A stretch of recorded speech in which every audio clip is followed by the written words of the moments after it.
आपसे मैं शेयर करूंगी। I was preparing for my exam. By the way I am a professional medical coder and ये है ICD की बुक। बहुत भारी है, इसमें इतनी गाइडलाइन है, इतने रूल्स हैं, इतने डायग्नोसिस हैं कि it's really a tough to hold it even. अब देखिए, इतनी बड़ी गाइडलाइन है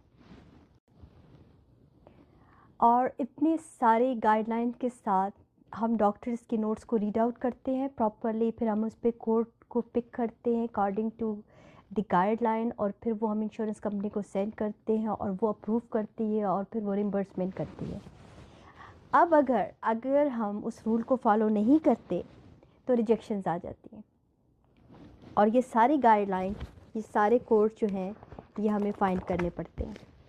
ठीक है, अब इसको साइड पे रख के ज़रा मैं आपसे बात करूं। बीइंग अ मुस्लिम, हमें अल्लाह पाक ने एक कलाम दिया है, और वो अल्लाह पाक ने कुरान पाक के ज़रिए जो हमें गाइडलाइन दी है, अगर हम उसे फॉलो नहीं करेंगे, हम उसमें से अपने मसलों का हल नहीं निकालेंगे, और हम जैसे कि अल्लाह पाक ने बताया वैसे ज़िंदगी एक्सक्यूज़ में नहीं गुजारेंगे, तो फिर क्या होगा?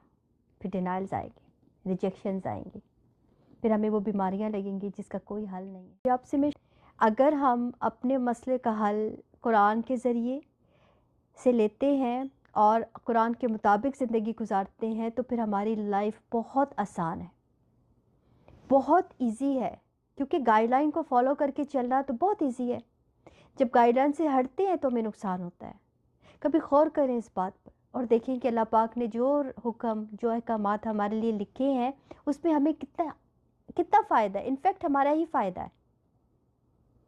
और जब आपका दिल करे, आप कुरान पाक को खोलें, अपने मसले का हल ढूंढें, उसमें डिकोड करें इन प्रॉब्लम्स को, और यकीन करें अल्लाह पाक आपकी मदद करेंगे। जज़ाकल्लाह। अपना बहुत ख्याल रखिएगा। अस्सलाम वालेकुम रहमतुल्लाहि व बरकातहू।